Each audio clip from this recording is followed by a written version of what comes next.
What's up, guys? Welcome back to another review, and this time I'm going to be taking a look at Dominion, a prequel to The Exorcist. The backstory, now you're wondering, why am I doing another Exorcist prequel?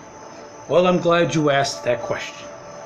Apparently, after doing the research, Dominion was intended to be the official prequel movie to be released in theaters. However, the studio Morgan Creek did not like the final product. Therefore, the film was reshot by Rennie Harlan, and you got that piece of crap. Now we got this piece of crap, directed by the original version, directed by Paul Schrader, co-written by William Wisher Jr. and Caleb Carr. Now, I say this movie is a piece of crap because it's basically the same movie as the beginning. It's just done with more finesse, but it's still not that good of a movie, to be honest with you. I mean, it does things much better than the beginning.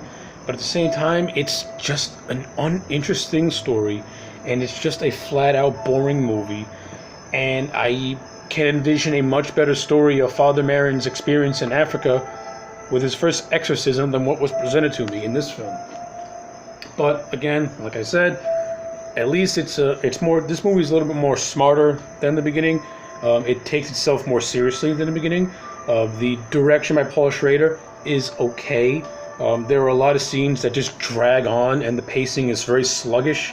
Like, there's a difference between slow burn and building atmosphere and suspense, and then there's just slow burn where you're just biding time and just running out the runtime.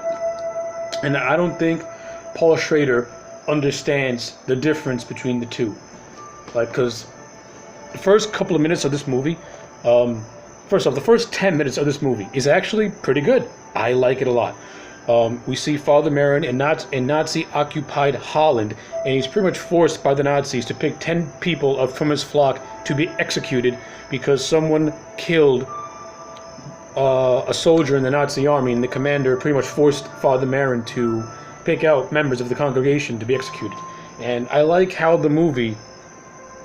Now, of course, this was brushed on in the beginning, though it wasn't even remotely further explored in that movie. In this one, they actually explored a little bit, and I actually like how it ties in at the end when Father Merrin comes face to face with the demon who's possesses the boy named Chechen. That's right. One of the big things I can give this movie is that it done away with that nonsense about the whole fake out of the little boy being possessed, but ends up being a woman that's possessed. And the only reason why that woman was possessed because they wanted to make her look like Reagan from The Exorcist. Be like, hey, we're insulting your intelligence. See, fan service. This movie did it in a more smarter way. A much better way, so to speak. Where this disabled, deformed boy named Chechen is actually possessed by the demon. Of course, I'm jumping all over the place in this review because I just want to finish this as fast as I can. Where this Chechen possessed by the demon, Chechen, who was possessed by the demon, you know, in the first movie, Merrin says that the devil's basically a trickster and that he would mix lies with the truth. So the demon takes Merrin back to Holland in 1944 and sees the events play out differently and kind of gives Father Merrin a chance to recreate, to, redo what was done. Instead, the Nazis end up killing everybody. Again, mixing up the truth, which is Father Merrin's guilt, and the lie being that Father Merrin can fix it and redeem himself from his guilt. When the exact opposite has to happen. Father Merrin has to learn to live with his guilt, which is what eventually happens in the end. And I thought the journey getting there was actually okay. It was done okay. It was good. It wasn't horrible. It wasn't great or anything, but it wasn't horrible. But I do like it. I do think the ending of this movie is much better than that bullshit Indiana Jones inspired nonsense with the beginning. This one went for a more cerebral, more thought-provoking approach, which I can appreciate. I really can appreciate it. And it does, harken back to The Exorcist a little bit, where it's more about spirituality than it is about going on an action-adventure romp, which is what the beginning did.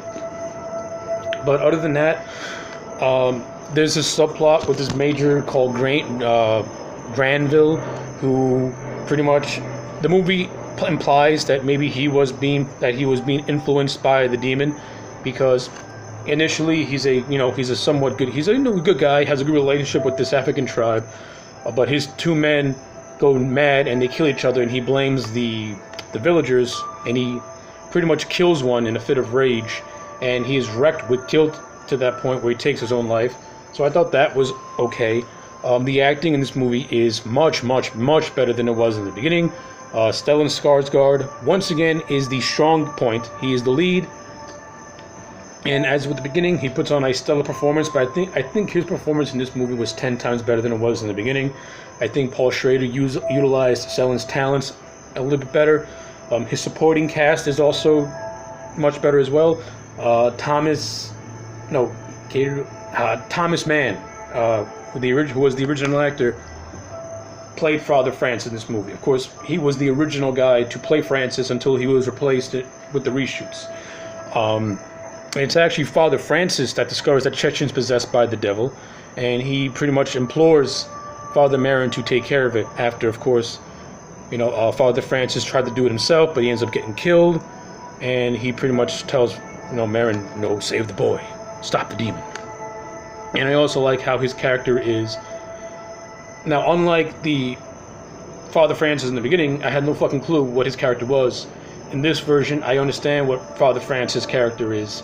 He's, a guy who admires, Father Merrin a great deal, And he also has a couple of good scenes here and there. I like how Father Francis is actually a teacher at the village school, and he's trying to contribute to that stuff, trying to bring in that Christianity to this village.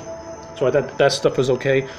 There's no romantic subplot, thank God, and the character of Sarah is completely is non-existent. We got the original character called Rachel, who is a doctor, and she develops a friendship with Merrin. It's not really a romance; it's more of a friendship. So yeah, that stuff was decent to itself. The CGI in this movie is fucking abysmal. It's garbage. I understand that this movie was shelved and was only given $30,000 to complete whatever effects needed to complete, but Jesus fucking Christ, I seen better imagery on my flip phone back in the day than this movie ad. I mean, Jesus Christ, $30,000, you could at least touch it up much better than what you did. I mean, the effects in this movie borderline on Nintendo 64 graphics, and even those are much better than the garbage effects than the garbage special effects this movie had the audacity to put within it. There's a lot more that's happening in this movie, but I wasn't really compelled enough to I'm not really compelled to want to talk about it, mainly because at the end of the day, I think Dominion is okay. It's not that exciting. It's still not that good, but it's better than the beginning. Again, Stellan Skarsgård gives an A+ performance, and this time he's doing it in a movie that actually respects his talents. His supporting cast does a good job. The story, though it is the exact same story, it's handled in a much more intelligent and better way, and doesn't throw fan service at you at all, which I can appreciate. So at the end of the day, I'm going to give Dominion a 5 out of 10. It's more watchable than the beginning. It's still not that great of a movie, and when you finish watching it, you're not really going to remember much of it, because I had trouble remembering as I'm doing this review. So yeah, if you have any interest in seeing Dominion, go ahead. Why not? It's watchable, but it's a good 2 hours to kill, I guess. Anyway, those are my thoughts on Dominion, prequel to The Exorcist. If you've seen this movie, let me know what you thought about it in the comment sections below. If you've seen this movie and hate it, let me know why you hate this movie. Like the video, subscribe, and I'll check you back next time for more.